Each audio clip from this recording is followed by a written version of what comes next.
So decision tree வந்து எப்படி வரும் அப்படின்னா இந்த மாதிரி ஒரு ஒரு வெல் இருக்குன்னு வச்சுக்கோங்களேன். வாட்டர் இருக்குன்னா வெல்லேருந்தும் எடுக்கலாம், ரிவர்லேருந்தும் எடுக்கலாம், டேப்லேருந்து எடுக்கலாம்.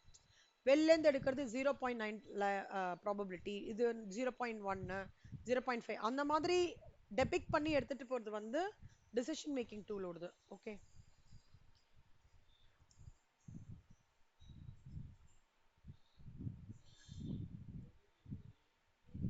லேர்னிங் கர்வ் நேத்திக்கு எடுத்த மித்ரா ரொம்ப ஈஸி சாப்டர் பாருங்க. ஒரு குட்டி ஃபார்மேட் மேனேஜ்மெண்ட் மேஜிக் மாதிரி ஒரு குட்டி ஃபார்மேட், அந்த ஃபார்மேட் வச்சு ஒரு 4 சம்ஸ் கீர்த்தனா அட்டென்ட் பண்ணாங்க. கோ த்ரூ பண்ணுங்க, ஏதாவது டவுட்னா கேளுங்க. எப்படி எப்படி இருக்க, ஹவுஸ் ஹெல்த்?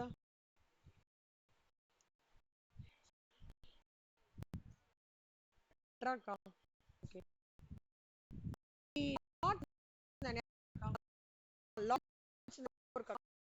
ஒரு 5. இப்ப எப்படி கேக்குறதா?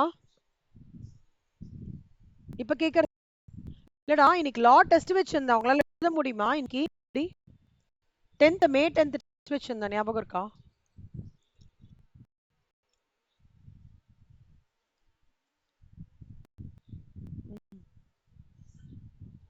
ம். அந்த செகண்ட் மே செகண்டோட டெஸ்ட்ல எவ்வளவு முடிஞ்சிருக்குடா?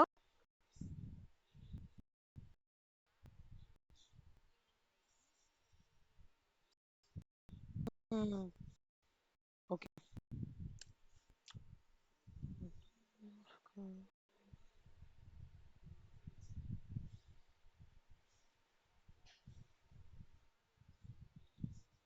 புரியுதுடா. ம். பெயின் இருக்கா? பல்லுலயே ஸ்டிச்சஸா?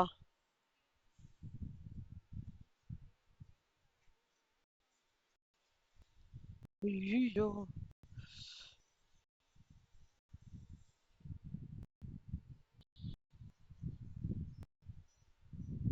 பல்லுலயே ஸ்டிச்சஸ்லாம் போட்டிருக்காங்களா? ஐயோ.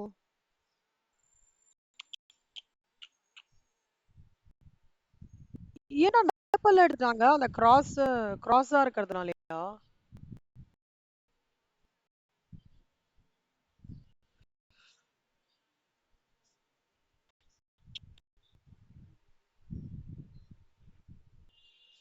ஓகே, ஸோ பார்த்துக்கோங்க, ஹெல்த் பார்த்துக்கோங்க.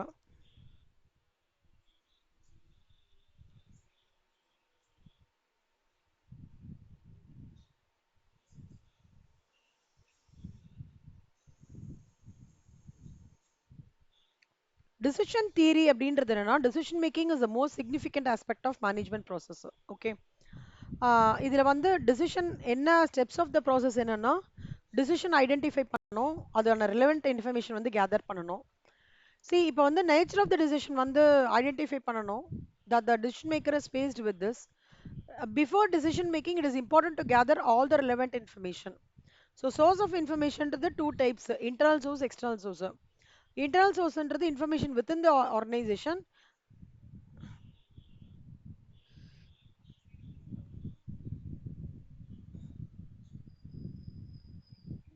ஒரே நிமிஷம்டா.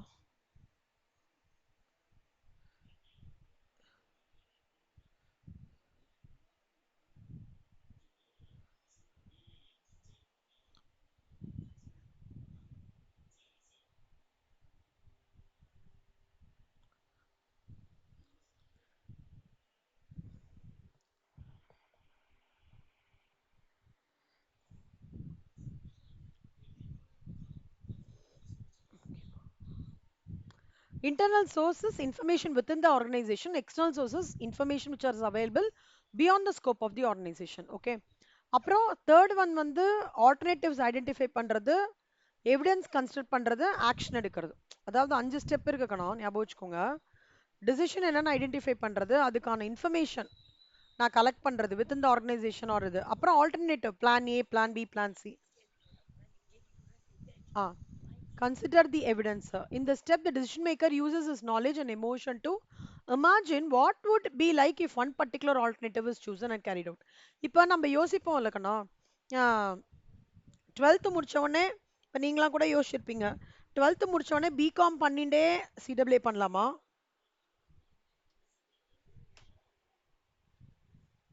இல்லைன்னா 12th முடிச்ச உடனே பிகாம் பண்ணி என் வாய்ஸ் கேட்கலையாடா? கட் ஆகுதா? பிரேக் ஆகுதா?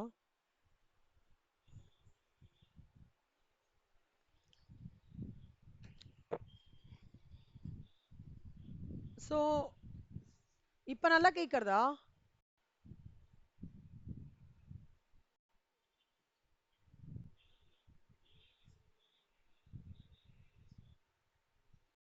ஆ ஆல்டர்னேட்டிவ்ஸ் ஐடென்டிஃபை பண்ணி consider the evidence.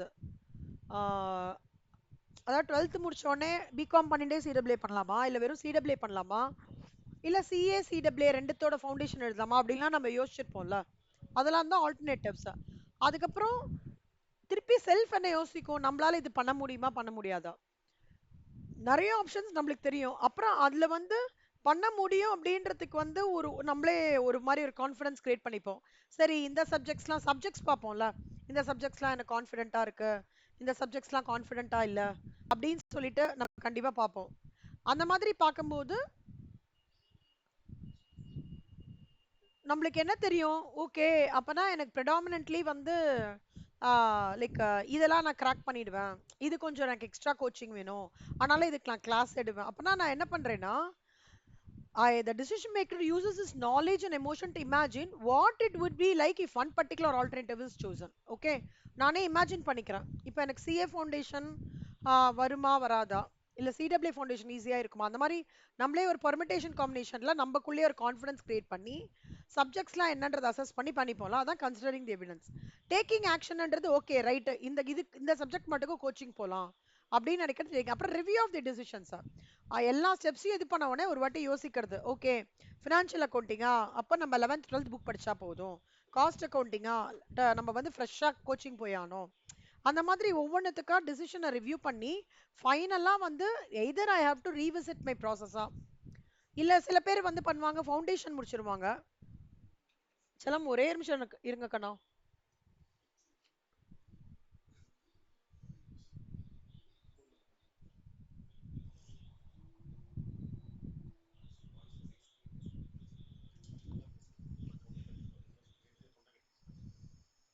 So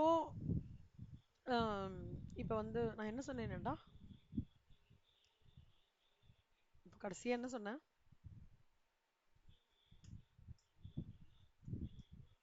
foundation foundation என்ன சொன்னேன்,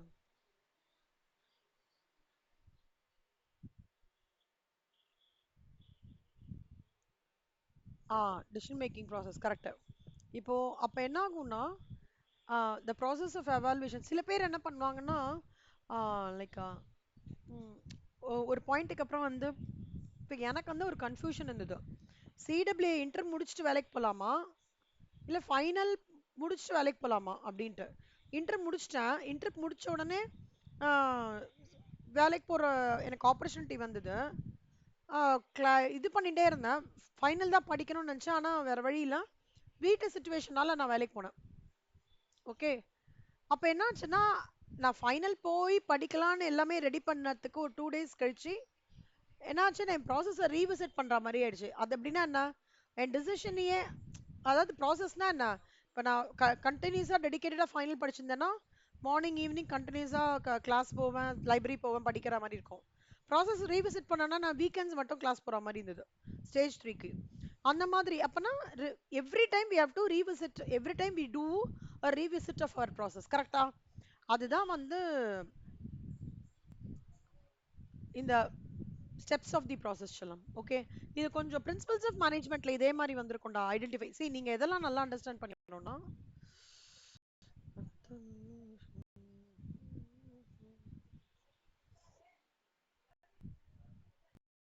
ஃபர்ஸ்ட் டிசிஷன் ஐடென்டிஃபை பண்ணோம், ரிலவெண்ட் இன்ஃபர்மேஷனை கேதர் பண்ணோம், ஆல்டர்னேட்டிவ்ஸ் ஐடென்டிஃபை பண்ணோம், எவிடன்ஸை கன்சிடர் பண்ணோம், ஆக்ஷன் எடுக்கணும், திருப்பி ரிவ்யூ ஆஃப் தி டிசிஷன் பண்ணோம். ஓகேவா? That is very important. இதெல்லாம் தான் முக்கியமானது. இது dash is a subject matter of decision theory na theoretical underpinnings of the decision making process. அதான் வந்து டிசிஷன் தியரியோட subject matter. Certainty uncertainty risk. Certainty அன்சர்டைனிட்டினா என்ன அர்த்தம்னா, இந்த ஒரு விஷயம் கண்டிப்பா இதுதான் நடக்க போகுது அப்படின்னு சர்டைனா இருக்குல்ல. ஒரு ஒரு அதாவது நிறைய ஆல்டர்னேட்டிவ்ஸ் இருக்கும்ல. ஓகே, நான் கண்டிப்பா இந்த ஆல்டர்னேட்டிவ் தான் எனக்கு பெஸ்ட் அப்படின்னு நான் இது பண்ணிடுறேன்ல, அது certainty. Fundamental aspect of decision theory. Sometimes two extreme cases இருக்குங்கண்ணா. ஒன்று, எனக்கு அந்த விஷயம் நடக்கும் அப்படின்றதுக்கான நாலேஜ் நிறைய தெரியும், அந்த விஷயம் நடக்காதுன்றதுக்கான நாலேஜ் நிறைய தெரியும். ரெண்டு விஷயம் இருக்கும். So this is situation where there is a relevant past experience. இப்போ சில பேர் பாஸ்ட் எக்ஸ்பீரியன்ஸ் வச்சு கூட அவுட்கம் வந்து டிசைட் பண்ணுவாங்க. எப்படின்னா, இப்போ நம்மளோட அந்த ஃபோர்காஸ்டிங் பண்ற ஆள் பேர் என்ன, ஜானா, என்ன ஜான் அவரு, பிரதீப் ஜான். பிரதீப் ஜான் கேள்விப்பட்டிருக்கீங்களா செல்லம்? செல்லம், இங்க வரும்டா, இங்க காமிக்கிறேன் பாருங்களேன் பிரதீப் ஜானோட. இங்கே இருக்குடா, இங்க பாருங்க செல்லம். தமிழ்நாடு வெதர்மேன். இங்க சொல்றாருல, இதெல்லாம் எப்படிடா சொல்றாருன்னு நினைக்கிறீங்க?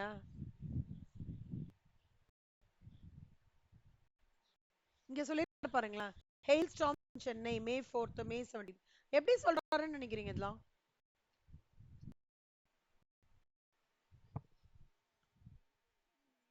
ஆ அதுதான் இங்க சொல்றாங்க. Relevant past experience to enable statistical events predicting the possible outcomes. இது வந்து under certainty செல்லம். But there is a situation. இப்ப நம்ம நாட்டுல என்ன நடந்துட்டு இருக்கு? What is happening now? Operations வந்து நடந்துட்டு இருக்குல்ல, இது கம்ப்ளீட்லி அன்சர்டினிட்டியில நடக்கிற ஒரு விஷயம். கரெக்டா? டிசிஷன் மேக்கிங் அண்டர் அன்சர்டினிட்டி இல்லையா?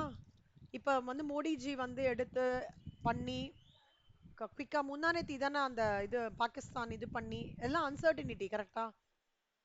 This is a situation of decision making under uncertainty situations. மூணாவது இருக்கு கணமா, ரிஸ்க்ன்றது. ரிஸ்க்ன்றது எதுடா? அன்சர்டினிட்டிக்கும் ரிஸ்க்குக்கும் ஒரு டிஃபரன்ஸ் இருக்கு. என்னன்னு நினைக்கிறீங்க? ரெண்டு பேருமே சொல்லணும். மித்ரா சொல்லுங்க மித்ரா.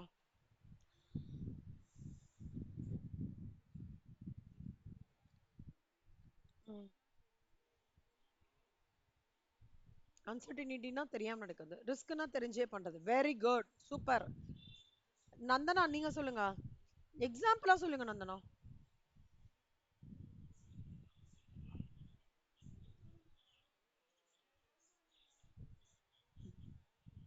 சொல்லுடா.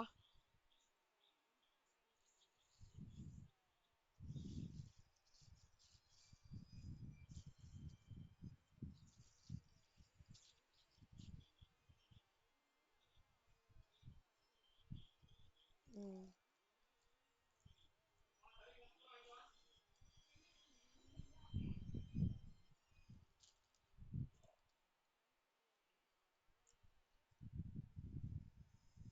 அவங்களே அவங்களே இது பண்ணி தலையை கொடுத்து நான் மாட்டிட்டு இருக்கேன்.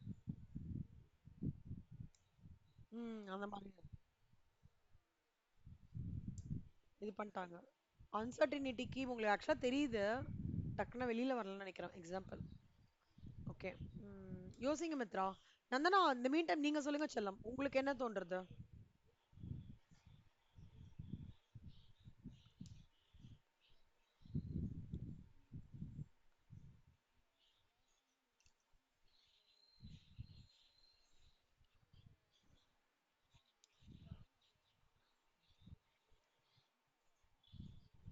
செல்லம் செல்லம், உங்க வாய்ஸ் பிரேக் ஆகுதுடா குட்டி.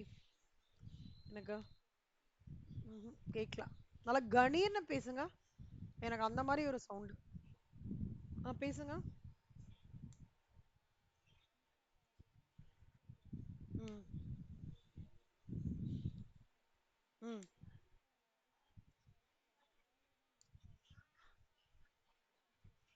ம். ம். ம்.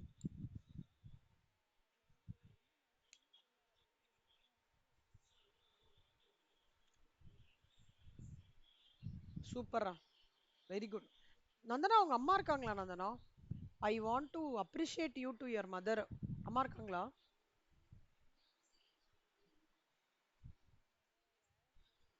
வேலர்ல இருக்காங்களா? சரி, முடிஞ்சா அம்மா கூப்பிடுங்க, நான் அப்புறம் பேசுறேன். அன்சர்டினிட்டி அப்படின்றது என்னன்னா, சொல்லுடா சொல்லுடா, சூப்பரா மித்ரா.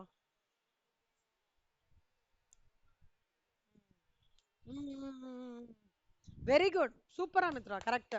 இந்த ஐபிஎல், அப்புறம் அந்த தர்மசாலால இருக்கிற கிரிக்கெட் கிரவுண்ட்ல திடீர்னு எல்லாம் வந்து இவங்கெல்லாம் கிளம்பி அப்புறம் ட்ரெயினை பிடிச்சி இல்ல, அதெல்லாம் வந்து அன்சர்டனிட்டி அவங்களுக்கு.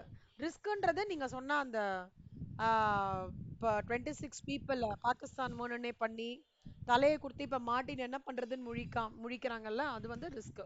Okay, so very good. ரெண்டு பேரும் சூப்பரா சொல்றீங்க. சி, இந்த மாதிரிலாம் நீங்க வந்து திங்க் பண்ணணும். ஓகே, ஒரு டாபிக்ல கூட ரியல் லைஃப் எக்ஸாம்பிள் எப்படி திங்க் பண்ண பண்ண என்ன ஆகும்னா பயம் கம்மியாகும். எக்ஸாம் நியரிங் ஆகும்போது ம், ம், ம், சரி, ம். சொல்லுமா, ஒரே ஒரே நிமிஷம் தான், சாரிடா. நந்தனா, இந்த மீன் டைம் அம்மா கூப்பிட முடிஞ்சா கூப்பிடுங்க. ஓகேடா மித்ரா. ஸோ அந்த ரெண்டு பாயிண்ட் உங்களுக்கு புரிஞ்சுதா? ஸோ நல்லா ஞாபகம் வச்சுக்கோங்க, சர்டனிட்டி அப்படின்றது கிளியரா தெரியும். அன்சர்டனிட்டின்றது வந்து நம்ம என்ன நடக்க போறதே தெரியாது. ரிஸ்க்ன்றது நம்மளுக்கு அது தெரியும், ஆனாலும் நம்ம இறங்கி பார்த்துக்கலாம் அப்படின்னு சொல்லிட்டு இருக்குல்ல. ரிஸ்க் வந்து மேனேஜ் பண்ண முடியும், ஏன்னா தெரிஞ்சுதான் நம்ம களத்துல இறங்குவோம் இல்ல. ஆனா அன்சர்டனிட்டியை வந்து அன்கன்ட்ரோலபிள். ஓகேவா, அதான் கம்பாரிசன்ஸ் கொடுத்துருக்காங்க. கேக்குறதா மித்ரா, நந்தனா?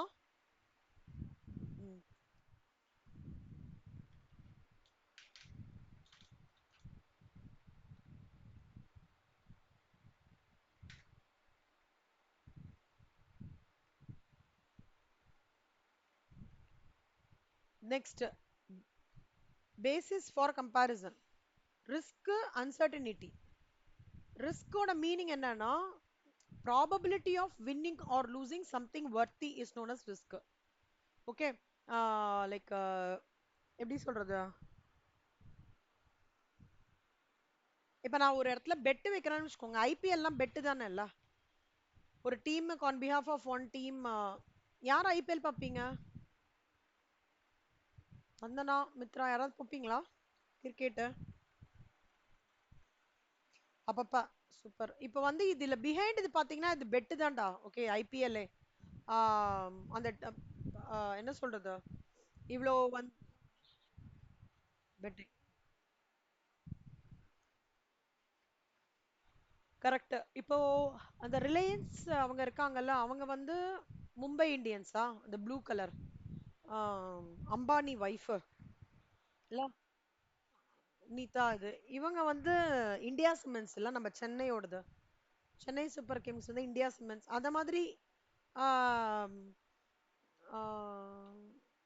ஸ்பெசிஃபிக்கா எல்லாத்துக்கும் ஒரு பெட்டிங் மாதிரி இருக்கும். ஸோ தெரிஞ்சுதான் ரிஸ்க் எடுக்கிறாங்க இல்லையா. பட் அன்சர்டனிட்டின்றது வந்து it's a situation where future events are not completely known. அசர்டைன்மெண்ட்ன்றது வந்து ரிஸ்க் வந்து மெஷரபிள். அன்அசர்டைன்ல ரிஸ்க் வந்து நாட் மெஷரபிள், எப்படி வேணாலும் இருக்கலாம். அது என்னது, வயநாடு ப்ராப்ளம் வந்து அன்சர்டனிட்டி. கரெக்டா கண்ணா? It's an uncertainty. அவுட்கம் வந்து chances of outcome are completely known. இதுல தெரியும், என்ன தெரியும், மும்பை இந்தியன்ஸ் அவங்க இதுக்கு ஓரளவுக்கு அவங்களால ஜட்ஜ் பண்ண முடியும் பிளேயர்ஸோட இதை பார்த்து. Uncertainty in outcome is completely unknown. Control என்ன, கண்ட்ரோலபிள், இது அன்கண்ட்ரோலபிள். மினிமைசேஷன் என்ன, ரிஸ்க் எஸ், இது அன்சர்டனிட்டி நோ. ஸோ ப்ராபபிலிட்டிஸ் என்ன ரிஸ்க்ல அசைன் பண்ணலாம். ரிஸ்க்ல என்ன 60% வந்து மும்பை இந்தியன்ஸ் வின் பண்ணலாம் அப்படின்னு சொல்லலாம் இல்லையா. இந்தியன் டூ படம், படம் சினிமாவே என்னடா ரிஸ்க் தானே இல்ல. Taking a cinema is a risk, கரெக்டா? எப்படி போச்சு ரெட்ரோ? ஃபிட்டாடா ரெட்ரோ? ரெட்ரோ படம் பார்க்கல, எப்படி போறது தெரியலல்ல. ரிலீஸ். ஓ, அப்படியா? சூப்பர். யாரு இவங்க எல்லாம்? அது சிம்ரனும் சசிகுமார். இது சூப்பர். ரெட்ரோ வந்து ரொம்ப எக்ஸ்பெக்டேஷனும் இருந்தது, அவ்வளவா இல்ல அப்படின்னு சொன்னாங்க. அப்பனா இட்ஸ் ரிஸ்க். கரெக்டா? பாகுபலி மெகா பட்ஜெட் இல்ல, அந்த படம் ரிஸ்க் தான். ஓடினதுனால ஓகே, ப்ராப்ளம் இல்ல. ஓடலன்னா பெரிய லாஸ். தெரிஞ்சுட்டே இது பண்றாங்க. அப்பனா என்ன? I can assign a probability that 50% 50% I should be able to take up the risk. கரெக்டா? அன்சர்டனிட்டிக்கு வந்து ஒண்ணுமே பண்ண முடியாதுடா. வரப்போறதே தெரியாது, வந்ததுக்கு அப்புறம் என்ன பண்ணணும்னு தெரியாது, எவ்வளவு தூரம் இந்த பிரச்சனை இருக்கணும் தெரியாது. கொரோனான்றது இஸ் அன் அன்சர்டனிட்டி இல்ல. எவ்வளவு பேர் இருப்போம், எவ்வளவு பேர் போவோம், எவ்வளவு பேருக்கு ஹெல்த் அஃபெக்ட் ஆகும், எவ்வளவு பேர் மென்டலி அஃபெக்ட் ஆவாங்க, கொரோனா ஃபேஸிங் பீரியட் எப்ப முடியும், யாருக்குமே எதுவுமே தெரியாது. அதுதான் இந்த பேசிஸ் ஆஃப் கம்பாரிசன். சொல்லமா இது ரெண்டுமே ரொம்ப இம்பார்ட்டன்ட். Distinguish between. இப்போ decision making under conditions of certainty அப்படின்னு வரும்போது is about selecting the best alternative from a array of alternatives. The best alternative is a particular which helps see எதை best alternative சொல்லுவோம் தெரியுமாக்கா? ரெண்டு விஷயம் ஓவர்ல படிக்கிறோமே, maximization of profit, minimization of cost, ரெண்டு தான். So the conditions of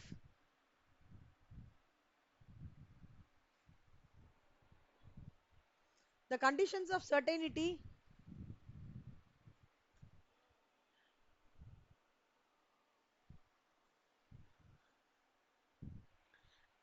conditions of certainty imply that future is known and thus the probability of happening not happening of an event is 1.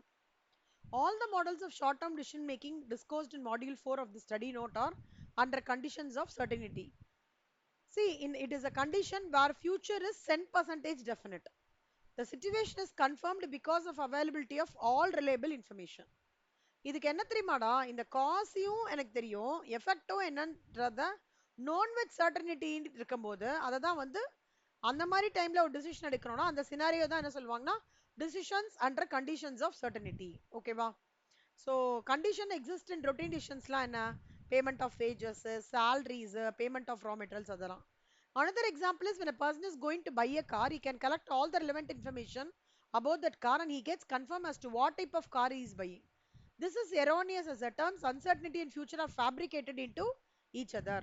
It is a well accepted fact that future is completely uncertain. அது நம்மளுக்கு தெரியும்.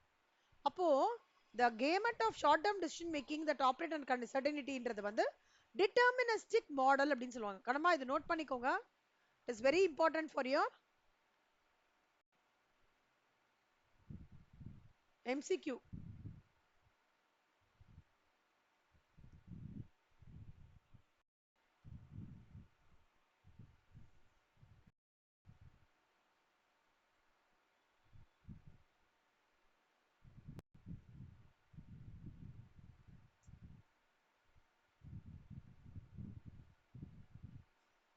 ஞாபகம் வச்சுக்கோங்க செல்லம். What is deterministic மாடல்னு கேட்பாங்க. அதாவது எம்சிக்யூல எப்படி வரும்னா the entire gamut of short term decision making that operate on conditions of certainties என்ன அப்படின்னு வரும். Okay, conditions of uncertainty. அன்சர்டனிட்டின்றது வந்து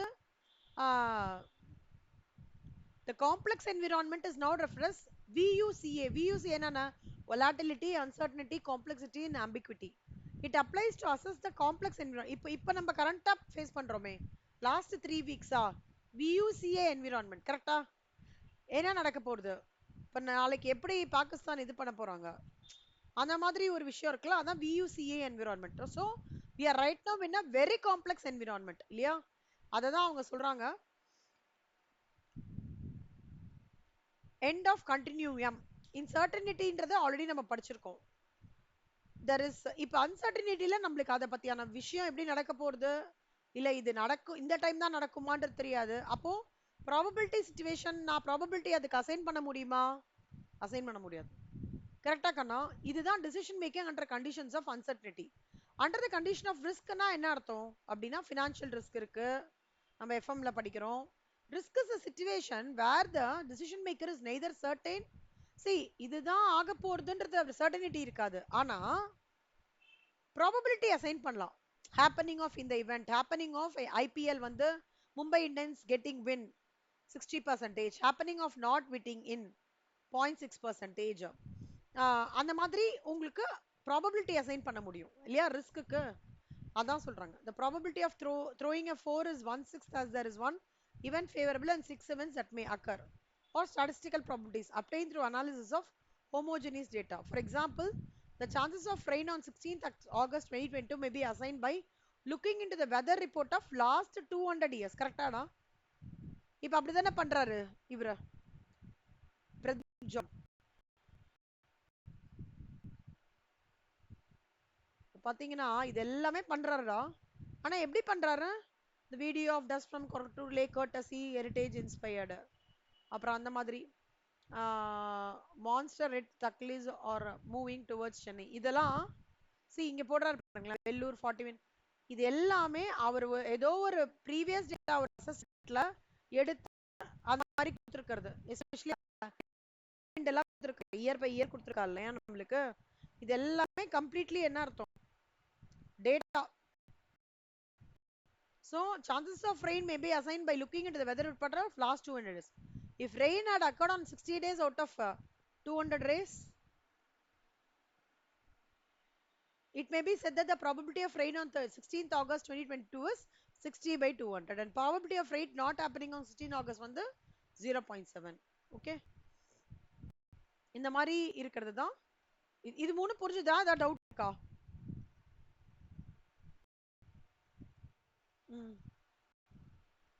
Decision making under certainty. இங்க பாருங்களேன், mister Pratap is considering setting up of செல்லம் நந்தனா அம்மா வந்துட்டாங்களாடா? அம்மா கிட்ட Mr. Pratap is considering setting up his stall in the playground in the evening of a particular day, say 20th August 2022. He has the option of selling ice creams or coffee. He has the option of buying ice creams from a wholesaler.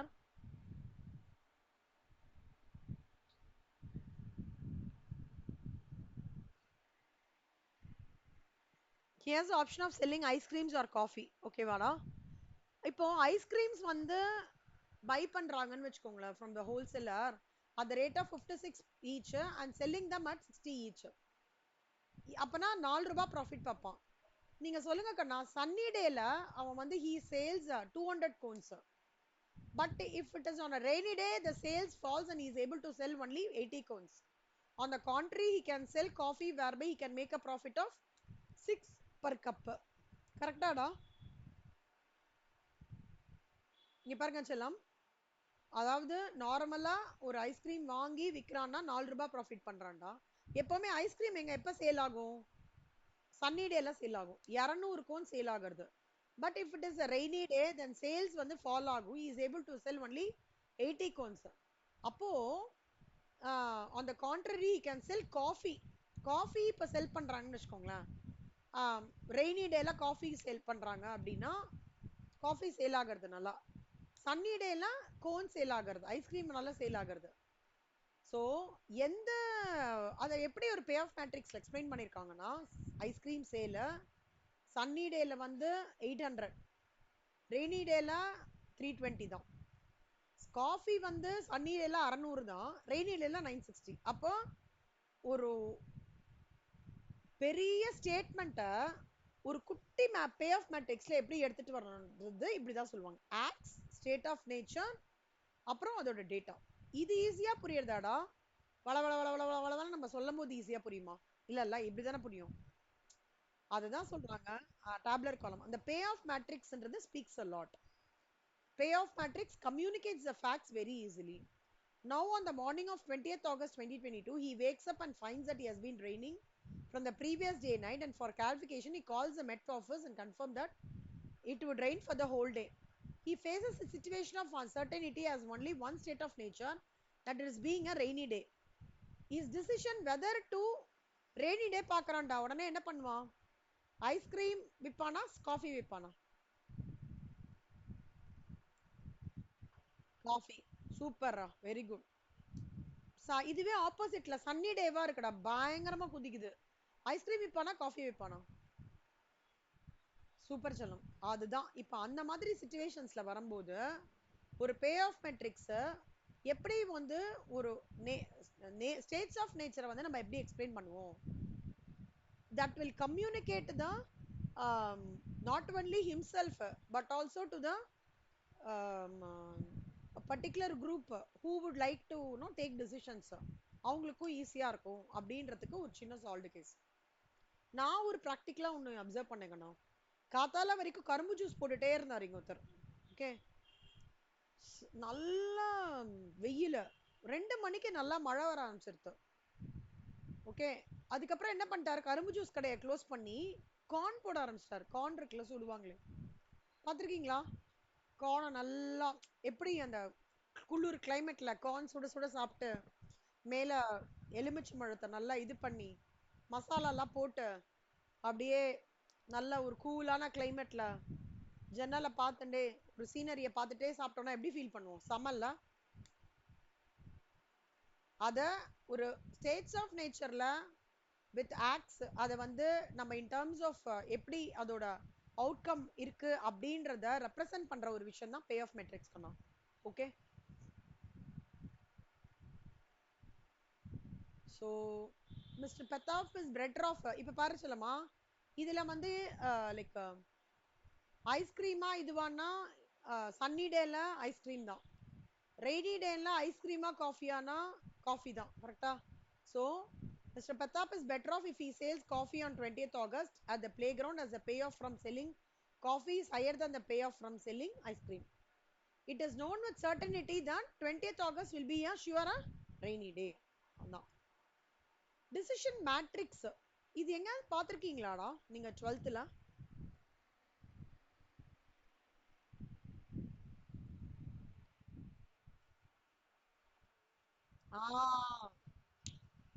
சூப்பரா புடிச்சீங்க Mitra, very good, super.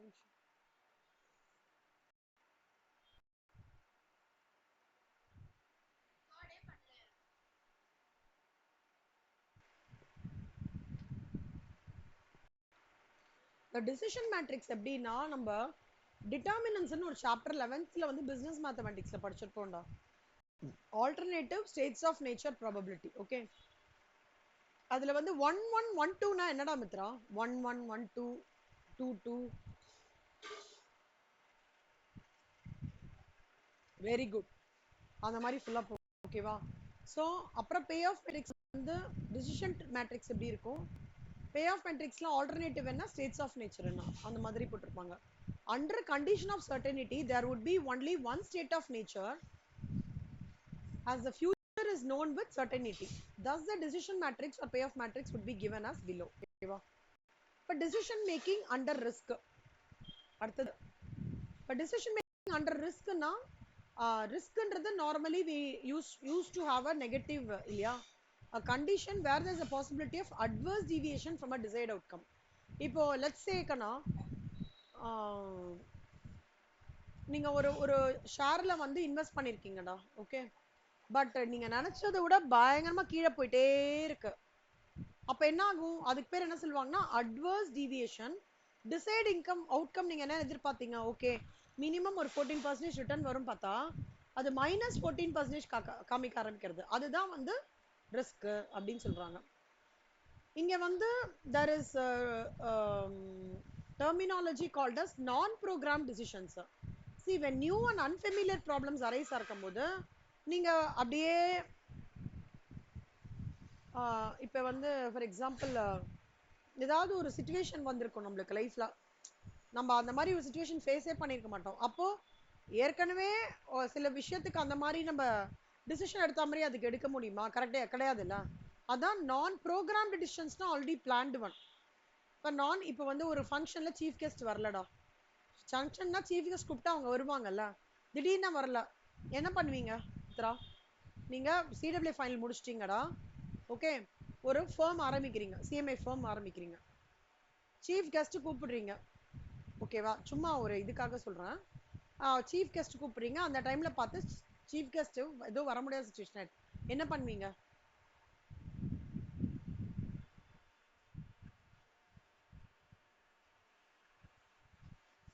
Chief guest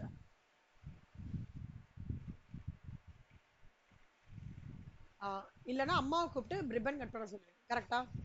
ஆ so இப்போ இதெல்லாம் வந்து unfamiliar problems இல்லையா? இது problem சொல்ல முடியாது, ஒரு எம்பராசிங் சுச்சுவேஷன் வச்சுக்கோங்களேன்.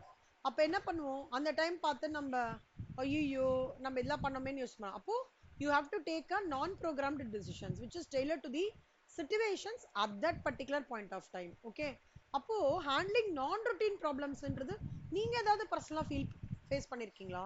இந்த மாதிரி நான் ரொட்டீன் ப்ராப்ளம்னு சொல்லிட்டு ஸ்கூல் எக்ஸாம் போதோ இல்ல நந்தனாவும் கீர்த்தனாக்கு முடிஞ்சிருச்சான்னு கொஞ்சம் செக் பண்ணுங்களேன் கண்ணா. சரி சரி சரி ஓகே கண்ணா. ம் சொல்லுங்க கண்ணா, நீங்க ஏதாவது பர்சனலா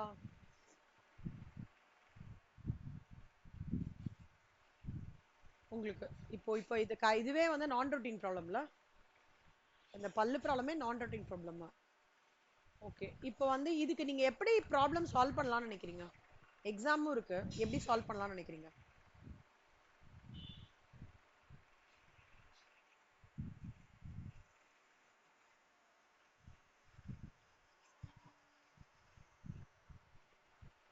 ஸோ நீங்க என்ன பண்ணலாம்னா ஒரு பேராவோட தியரி அப்படியே படிச்சுட்டு அதை அப்படியே வாய்ஸ் ரெக்கார்ட் பண்ணிட்டு அதை காதில் வச்சு ஒரு 5 டைம்ஸ் கேட்கறது, அந்த மாதிரி பண்ணலாம். இல்ல ஒரு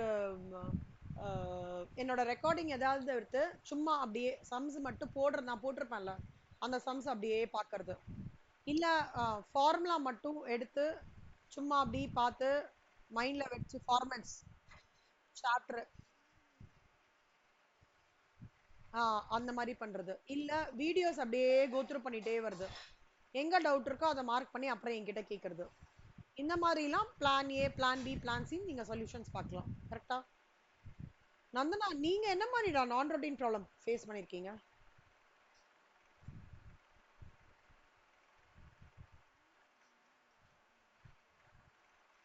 அப்படியாடா? ஓ ஓகே, அப்ப எப்படி அதை டாக்கிள் பண்ணீங்க?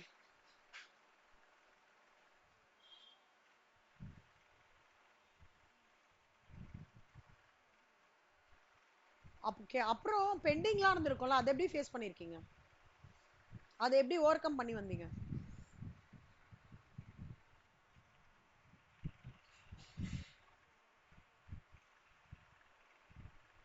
முடிஞ்ச அளவுக்கு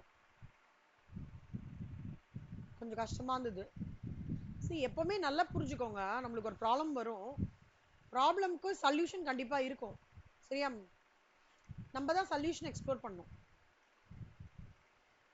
எல்லாருமே, எல்லா successful people who are receiving இன்னைக்கு பாரத ரத்னா விருது வந்து கிரிக்கெட் பிளேயர் அஸ்வின் வாங்குறாங்க, அந்த very old lady of 96 years வாங்குறாங்க, ஓல்டு பர்சன் சாரி பத்மபூஷன் விருது, சாரி பத்மபூஷன் விருது, அதெல்லாம் வந்து ஓல்டு லேடி 98 இயர்ஸ், அப்புறம் ஒருத்தர் வந்து 92 இயர்ஸ்லாம் வாங்குறாங்க அப்படின்னா அவங்களுக்கு வந்து எல்லாமே இதுவா இருக்காது, ஸ்மூத்தா போயிருக்காது.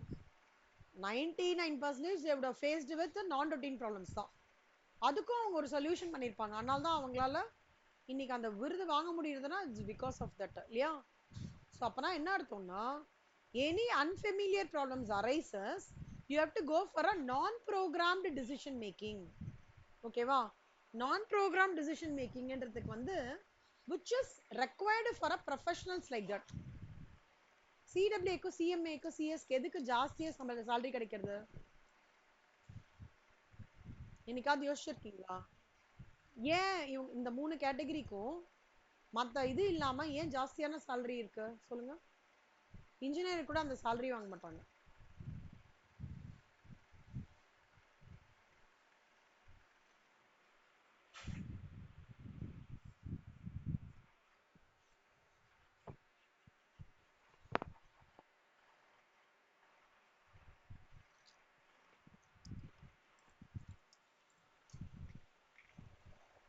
அதாவது அதாவது எல்லாரும் ப்ராப்ளம் ப்ராப்ளம் சொல்லின்னு வருவாங்க, நம்ம என்ன பண்ணோம், சிஎம்ஏ ஸ்டூடெண்ட்ஸ் என்ன பண்ணோம், சிஏ ஸ்டூடெண்ட்ஸ்லாம்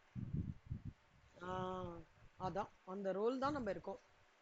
ஓகேவா? அதனால தான் இங்க பாருங்க, மோஸ்ட் ப்ராப்ளம்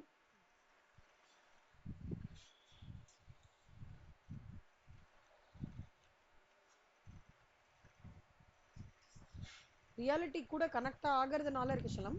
ரியாலிட்டி கூடயே நம்ம கனெக்ட் ஆகியே ஆகணும். ஏன்னா it's expectation of your profile. அதனால தான் higher level managers demand more salary because they tackle more non-programmed decisions. புரியுதா? ஸோ அப்பனா we should be ready to face lot of unexpected problematic situations. அதுக்காக ப்ராப்ளமே ஃபேஸ் பண்ணணும்னு சொல்ல வரல. வரும், சால்வ் பண்ணும், வரும், சால்வ் பண்ணும், வரும், சால்வ் பண்ணிட்டு போயிட்டே இருக்கணும். ஒரு கார்ட்டூன் ஒன்று இருக்கு, பார்த்துருக்கீங்களான்னு தெரியல.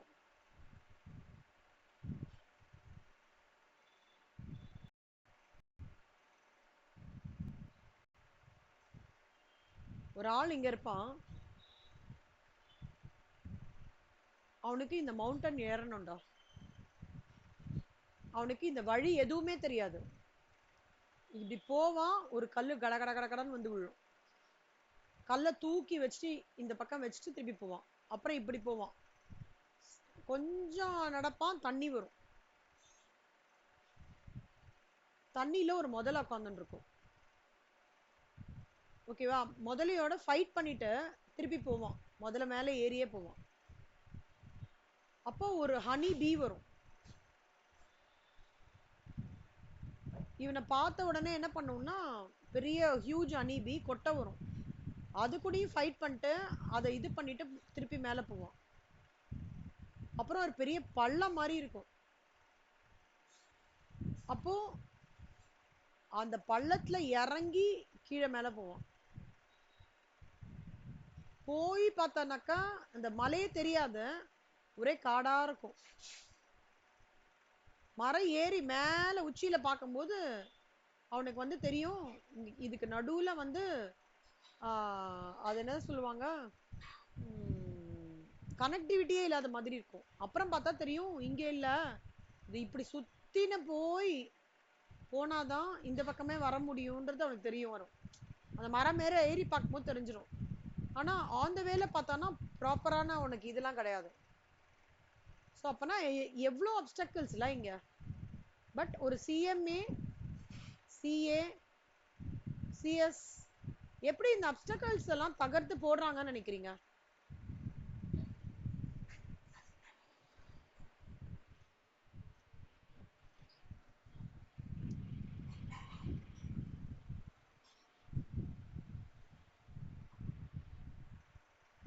என்ன கண்ணா?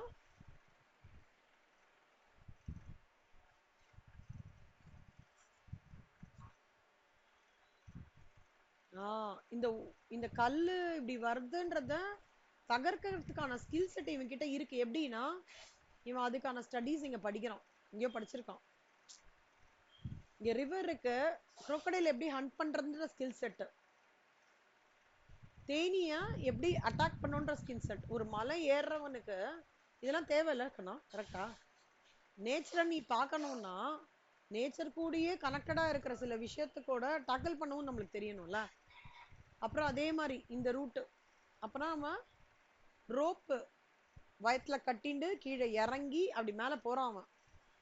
அப்ப ரோப்ல கீழே கட்டி வயத்துல மேல போறான்னா அவனோட பாடி எவ்வளவு எக்ஸசைஸ்டு பாடியா இருக்கணும், அதுல அவன் வந்து இதுவா இருக்கான். அப்புறம் மரம் மேல ஏறுறான்னா அவனுக்கு என்ன ஸ்கில் செட் இருந்திருக்கணும் இல்ல? he should be a very என்ன சொல்றது, அந்த ஸ்கில் செட்லாம் அவன் வந்து இது பண்ணும். ஃபைனலா இவ்வளவு சுத்தி போறான் அப்படின்னா எவ்வளவு பேஷண்ட் இருந்திருக்கணும் அவனுக்கு இல்ல? இது எல்லாமே பாத்தீங்கன்னா நம்ம படிக்கிற ஒவ்வொரு subjects, financial accounts, cost accounts, taxation, law, OR, அந்த மாதிரி இருக்கிற இதுல நம்ம எவ்வளோ தூரம் ஸ்கில் செட் ஆகுறோமோ இதுல பண்ற நுணுக்கங்கள் எல்லாத்தையும் நம்ம இங்க தடை கற்களா அடிச்சுட்டு போயிட்டே இருந்து கடைசியா நம்மளோட டார்கெட் ஆஃப் என்ன, CMA,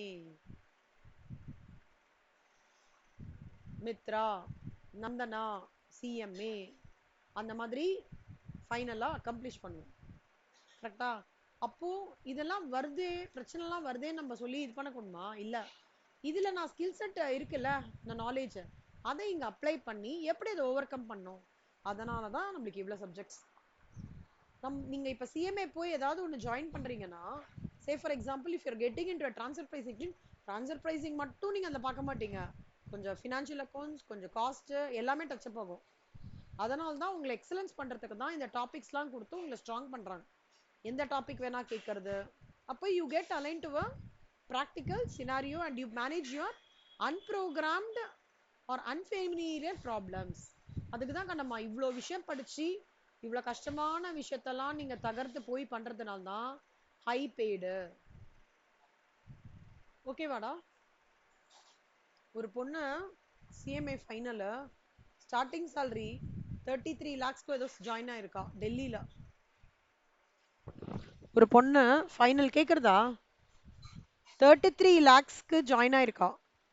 India's first ever highest CTC 33 lakhs டெல்லியிலன்னு நினைக்கிறேன்.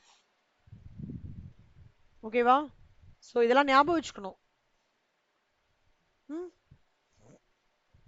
That's why you are paid high amount. சரி சொல்லம்மா, இதோட நான் இங்க முடிக்கிறேன். ப்ராபபிலிட்டி அதெல்லாம் நாளைக்கு பார்க்கலாம்.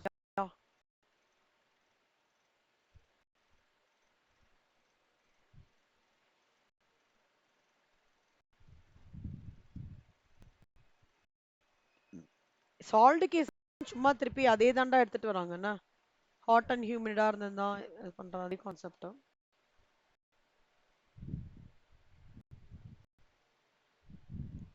ஒரு சம் பார்க்கலாம். we are comparing two investment projects.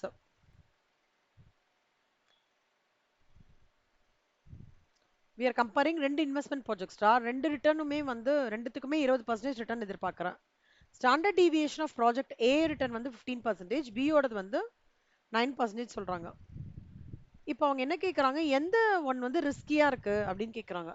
சரி, ரிஸ்கியா இருக்கு அப்படின்னு பண்ணும்போது நம்ம எப்பவுமே ஞாபகம் வச்சுக்கோங்கன்னா கோஎஃபிஷியன்ட் ஆஃப் வேரியேஷன் அப்படின்னு சொல்லிட்டு ஒன்று கண்டுபிடிக்கணும். என்ன கண்டுபிடிக்கணும்?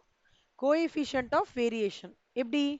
ஒண்ணுமே இல்லை, நீங்க என்ன standard deviation divided by expected return. ஓகேவாடா? அதாவது இவ்வளோ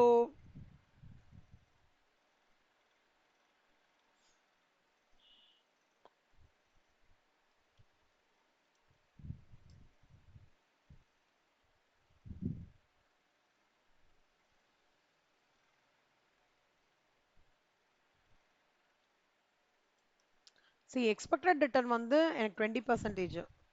அப்போ அதோட ஸ்டாண்டர்ட் டீவியேஷன் வந்து 15%. அப்போ என்னோட எக்ஸ்பெக்டட் ரிட்டர்ன் 100 இருந்ததுன்னா என் ஸ்டாண்டர்ட் டீவியேஷன் எவ்வளோ? 0.15 into 100 divided by 20, 0.75. இது ஏயோடதுடா. ஓகேவா கண்ணா?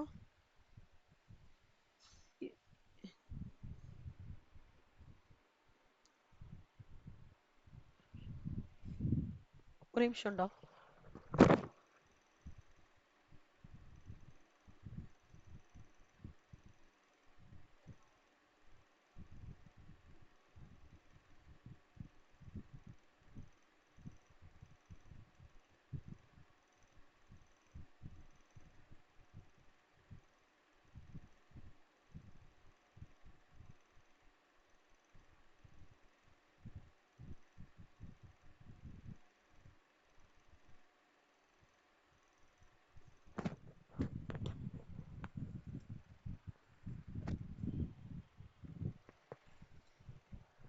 ஸோ அதே மாதிரி பிக்கு பண்ணோங்கண்ணா. எக்ஸ்பெக்டட் வந்து 20%, பியில் 9%. அப்போ 100க்குன்னா this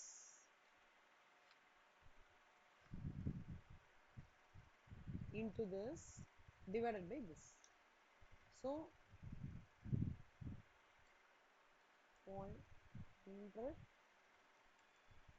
into 0.09 divided by 0.20.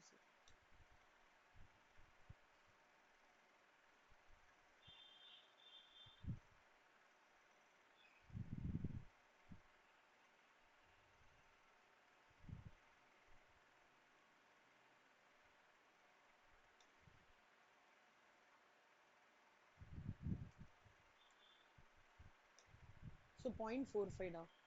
இப்போ இது ரெண்டுத்துல எது வந்து ஹையரா இருக்கு? இதானே ஹையரா இருக்கு coefficient of variation. So riskier அப்படின்னாலே ஞாபகம் வச்சுக்கோங்க சொல்லுங்க. கேக்குறதாடா?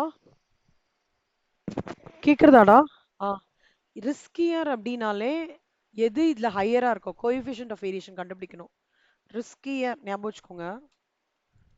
ஸ்டெப் ஒன், ரிஸ்கியருக்கு கண்டுபிடிக்கணும்னா கோஎஃபிஷியன்ட் ஆஃப் வேரியேஷன் கண்டுபிடிக்கணும். ஓகேவா? ரிஸ்கியர்னாலே கோஎஃபிஷியன்ட் ஆஃப் வேரியேஷன் கண்டுபிடிக்கணும். அப்புறம் எந்த project, the project which has highest coefficient of variation will be the riskier project. அவ்வளவுதான்டா. 2 mark MCQ. புரிஞ்சுதா அந்த சம்ம? ஏதாவது டவுட் இருக்கா? இது செகண்ட் சம். நந்தனா நீங்க செகண்ட் சம் சொல்லுங்கடா. அதுலயே ப்ராஜெக்ட் ஏக்கு நந்தனா சொல்லுங்க, ப்ராஜெக்ட் பிக்கு மித்ரா சொல்லுங்க.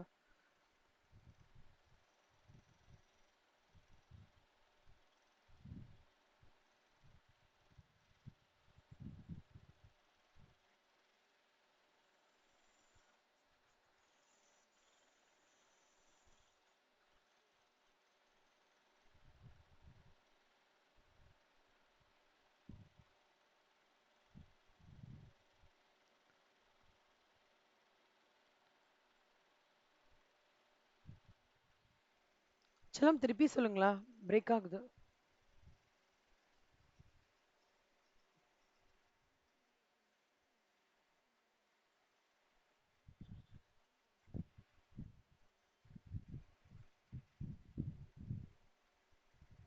ஏய் ஒரே நிமிஷம்டா, காப்பி ஆக மாட்டேங்குது.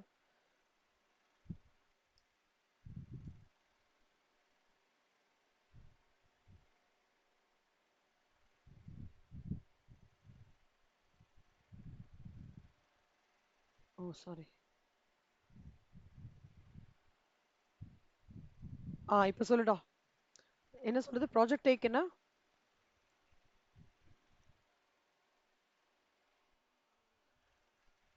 ம். ம். Equal to 0.75. மித்ரா நீங்க சொல்லுங்க கண்ணா, ப்ராஜெக்ட் பிக்கு.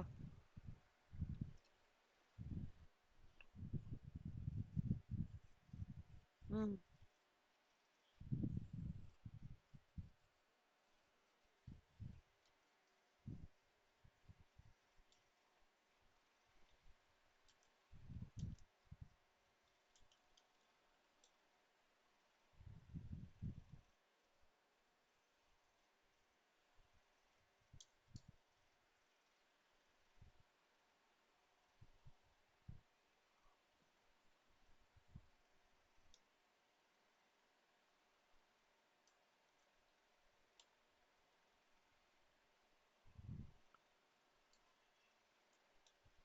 பாயிண்ட் 9 கரெக்டா? அப்ப எதிரா வந்து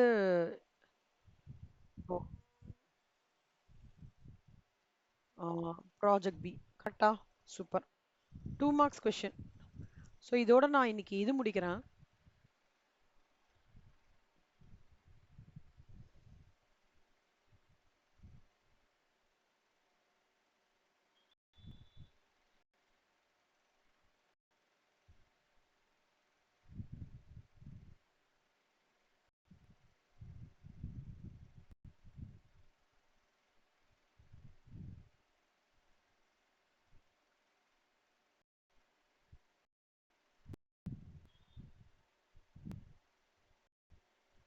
கார்ப்பரேட் அக்கவுண்டிங்ல வந்து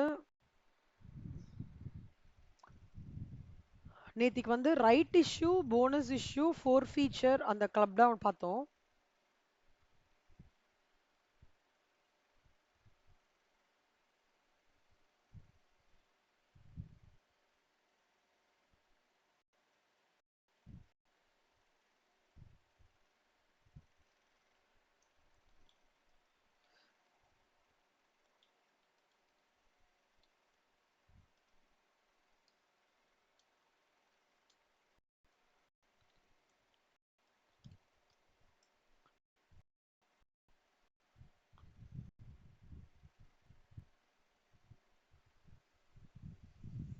கார்ப்பரேட் அக்கவுண்டிங்ல bonus issues right issue. Bonus இஷ்யூனா என்னடா நந்தனா? ரெக்கார்டிங் கோத்ரூ பண்ணிட்டீங்களா?